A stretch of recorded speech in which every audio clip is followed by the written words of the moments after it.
But వాళ్ళ సామర్థ్యాన్ని మనం బీలిటిల్ చేసి చూడలేం.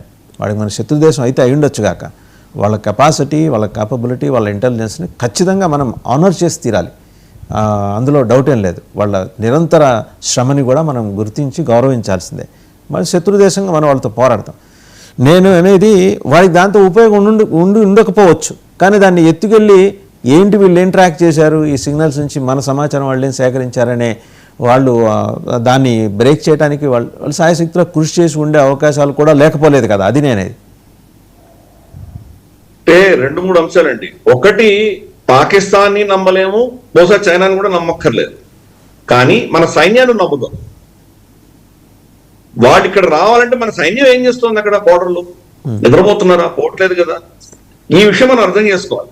ఎందుకంటే మనకు చైనాతో ప్రాబ్లమ్స్ ఉన్నది లదాఖ్ లో ఉంది, అరుణాచల్లో సెంట్రల్ సెక్టర్ అంటారు. మనకి హిమాచల్ తర్వాత ఉత్తరాఖండ్ లో మనకు ఆల్మోస్ట్ లేదనే చెప్పాలి. ఒక్కసారి 2 సార్లు వాడు ప్రోబింగ్ గా వచ్చారు అంతే, అంత మించి వాడు ఏమి రాలేదు. సో అదొకటి. వాళ్లకు అక్కడ ఇన్ఫ్రాస్ట్రక్చర్ కూడా తక్కువనే ఉంది. వాళ్ళకి అరుణాచల్లోనూ లదాఖ్ లోనూ చాలా అద్భుతమైన ఇన్ఫ్రాస్ట్రక్చర్ పెట్టుకున్నారు, కానీ ఇక్కడ వాళ్ళకి ఇంకా అంత డెవలప్ అవ్వలేదు. ప్లస్ అది ఎలా ఉందంటే కనుక మనకు వాళ్ళ ప్రాంతం అంతా కూడా కింద ఉంది. భారతదేశంలో ఎంటర్ అవ్వగానే కొండలు ఉంది, ఎత్తైన కొండలు ఉన్నాయి. అక్కడ అడ్వాంటేజ్ మన సైడ్ లో ఉంది. మనం కొండల మీద ఉన్నాము, అక్కడి నుంచి కింద టిబెట్ కనిపిస్తుంది. కాబట్టి దాంతో ఏంటంటే వాళ్ళు రావాలంటే ఇవన్నీ ఎక్కుకుంటూ రావాలి.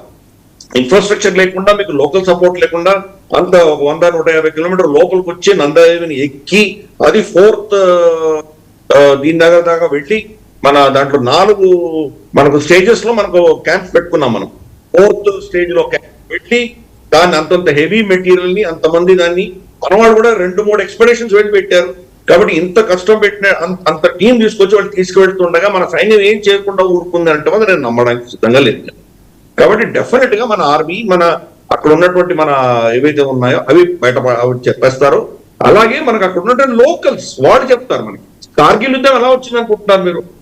మన మన ఏంటంటే అక్కడ షెపర్డ్స్ ఎవరైతే ఉన్నారో వాళ్ళు వెళ్ళి చూసారు. అక్కడ చూస్తే వీళ్ళు వచ్చి కూర్చున్నారు వీళ్ళు అని చెప్పి వాళ్ళు చెప్పాక మనం వెళ్ళాం. సో మనకు ఈవెన్ లదాఖ్ లో కూడా అంతే, వాళ్ళ ఇన్కర్షన్స్ అన్ని కూడా మనకు లదాఖ్ లో ఉన్నటువంటి వాళ్ళు చెప్తేనే మనకు తెలిసింది ఇవన్నీ కూడా. కాబట్టి మనకు లోకల్స్ చాలా స్ట్రాంగ్ గా మన సైడ్ ఉన్నారు, ప్లస్ మన సైన్యం ఉంది. కాబట్టి అది నేను కంప్లీట్ రూల్ అవుట్ చేస్తున్నాను, ఇది చేయదు. 2 ఇట్లా ఏంటంటే 1978 వరకు కూడా ఇక్కడ మనం ఇన్స్ట్రుమెంట్స్ పెట్టినట్టు ఎవరికి తెలియదు, పబ్లిక్ లో రాలేదు, చాలా సీక్రెట్ గా జరిగింది ఇదంతా కూడా. మరి అంత సీక్రెట్ గా జరిగితే చైనాకి ఎలా తెలిసి ఉంటుంది? సరే, చాలా తెలియకూడదు అని నేనేం అనట్లేదు, తెలిసినా తెలుసుకొని ఉండొచ్చు, వాళ్ళ స్పై నెట్వర్క్ ఉండి ఉండొచ్చు, కానీ చాలా సీక్రెట్ గా మెయింటైన్ చేశారు. చాలా మన దేశంలో ఎవరికి తెలియలేదు. ఏదో మామూలుగా ఏదో ఎక్స్పెడిషన్ వెళ్ళినట్టు వెళ్ళారు వాళ్ళు, ఏదో టెంట్లు మోసుకున్నట్టు దాన్ని కట్టుకొని తీసుకెళ్లారు, కాబట్టి ఎవరికి తెలియలేదు. ఫైనల్ గా లీక్ అయిన తర్వాత అప్పటి ప్రధానమంత్రి మొరార్జీ దేశాయ్ గారు పార్లమెంట్ లో స్టేట్మెంట్ ఇవ్వాల్సి వచ్చింది 1978 లో. అంతవరకు మనకు దాని గురించి ఏమి ఎవరికి తెలియదు. అప్పుడేదో ఒక సైంటిఫిక్ టీమ్ ఒకటి పెట్టి దాన్ని రీసెర్చ్ చేయమని చెప్పి ఇవన్నీ చెప్పారు. అంటే దీని వెనకాల మనం చూస్తే కనుక పబ్లిక్ డొమైన్ లో లేదు. చైనా కూడా అప్పుడు ఇంకా చాలా ఇతరత్ర అంశాల్లో చాలా బిజీగా ఉంది, వాళ్ళకి అంత ఇన్ఫ్రాస్ట్రక్చర్ లేదు. పరమేశ్వర్జీ చెప్పినట్టు ఇన్ఫ్రాస్ట్రక్చర్ తర్వాత బిల్డ్ చేసుకున్నారు, వాళ్ళు బిల్డ్ చేసుకుంటూ వెళ్ళారు. కానీ మనం చెప్పేది 60th దశకంలో మనకు యుద్ధం చేసినప్పుడు వాళ్ళకి అంత ఇన్ఫ్రాస్ట్రక్చర్ కూడా లేదు. అప్పుడు మనల్ని వాళ్ళు ఓడించడానికి 2 కారణాలు. ఒకటి ఆఫ్ కోర్స్ మన పొలిటికల్ మనం చేసిన మిస్టేక్స్, 2వది వాళ్ళ నంబర్ గేమ్ ఆడు. మన దగ్గర 1000 మంది ఉంటే వాళ్ళు 10,000 మందిని పంపించారు. సో దాంతో ఆ నంబర్స్ మనం తట్టుకోలేకపోయాం. లేకపోతే మన వాళ్ళు పోరాటం చేసి చాలా అద్భుతంగా పోరాటం చేశారు, కానీ వాళ్ళు నంబర్ గేమ్ ఆడారు, దాంట్లో మనం దెబ్బతిన్నాం. ఈ 2 అంశాలు ఆఫ్ కోర్స్ పొలిటికల్ మిస్టేక్స్ మనకు మెననింగ్ చేశారు, ఇవన్నీ మనకు తెలిసిన విషయాలే. ఎయిర్ ఫోర్స్ ఎందుకు బరిలో దించలేదు, నేవీ ఎందుకు దించలేదు, ఇవన్నీ చాలా పెద్ద డిబేట్స్ ఉన్నాయి. కాబట్టి వాళ్ళు మళ్ళీ మన దేశంలో ఎంతో దూరం వచ్చి ఇన్కర్షన్ చేసి తీసుకుపోయేటువంటి కెపాసిటీ నాకు ఇదే వాళ్ళ ఆ సమయంలో కనిపించట్లేదు. ఎందుకంటే ఎప్పుడు కూడాను టైంని మనం ఏ సమయంలో ఎవరికి ఎంత శక్తి ఉంది అర్థం చేసుకోవాలి. ఆ సమయంలో వాళ్ళు యాక్చువల్ గా రమారమి 1 కోటి మంది ఆ దేశంలో చనిపోయారు. వాళ్ళ మావో జెడాంగ్ యొక్క పనికిమాలినటువంటి నిర్ణయాల వల్ల పిచ్చుకలన్నీ చంపేశాడు. అతను పిచ్చుకలు రమారమి ఒక 5% వాళ్ళ ధాన్యం అంతా తినేస్తోంది, వాళ్ళ ఆహార పదార్థాలన్నీ తినేస్తున్నాయని చెప్పి వాడు చంపేశాడు. అది ఒక ఎకో సిస్టమ్, పురుగులు తినేది కాబట్టి చెదలు పట్టేవి కావు. అవన్నీ చంపేసేసరికి మొత్తం పంటంతా చెదలు పట్టేసి వాళ్ళకు పంట లేక 1 కోటి మంది చనిపోయారు. అందుకనే ఆ దేశంలో కమ్యూనిస్ట్ పార్టీకి వ్యతిరేకంగా ఉద్యమాలు వస్తున్నాయని అర్థం చేసుకొని బాహ్య శత్రువుని ఎన్నుకోవడానికి భారతదేశం మీద దాడి చేశారు. మనం ఆ నేపథ్యం అర్థం చేసుకోవాలి. అదే సమయంలో రష్యా, సోవియట్ యూనియన్, తర్వాత అమెరికా ఇద్దరు క్యూబన్ మిసైల్ క్రైసిస్ లో బిజీగా ఉన్నారు.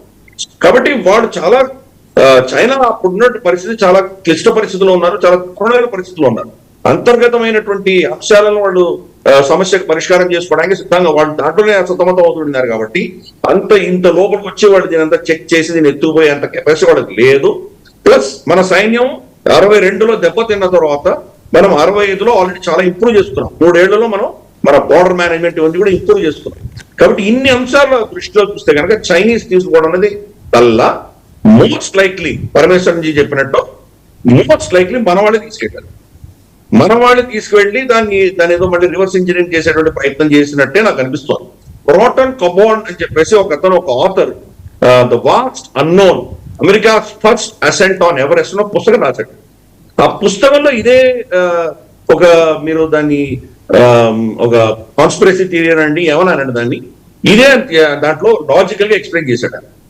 ఎందుకంటే ఎక్కడైతే పెట్టారో వీళ్ళు దాన్ని రాళ్ల మధ్యలో యాంకరింగ్ చేసి దానికి అంత తాళ్లు కట్టి పటిష్టంగా పెట్టారు.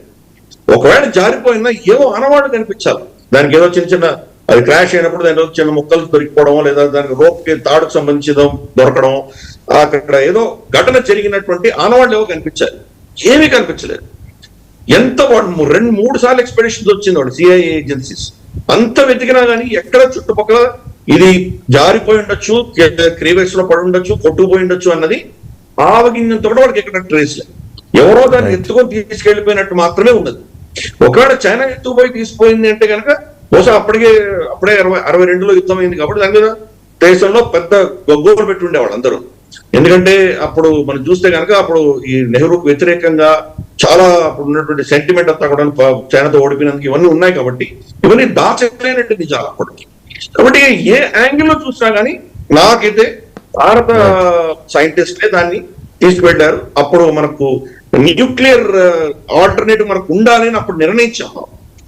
అంతవరకు మన న్యూక్లియర్ టెక్నాలజీ లేదు మన దగ్గర. న్యూక్లియర్ వెపనైజేషన్ చేయాలని నిర్ణయం చేసిన తర్వాత ఇది జరిగింది ఘటన మనకు తెలుసు. తర్వాత మనకు పోఖ్రాన్ 1 ఇందిరాగాంధీ వచ్చిన తర్వాత చేయడానికి దాని ముందర నేపథ్యం ఇది. ఒక 5-6 ఏళ్ళు అనుకుందాం, 7 ఏళ్ళు అనుకుందాం. కాబట్టి ఈ ప్రిపరేషన్ జరిగింది దానికోసం. దాంట్లో భాగంగా ఈ టెక్నాలజీ అర్థం చేసుకోవడానికి మన వాళ్ళే చేసి ఉంటారు అన్న దాంట్లో ఆశ్చర్యపడక్కర్లేదు.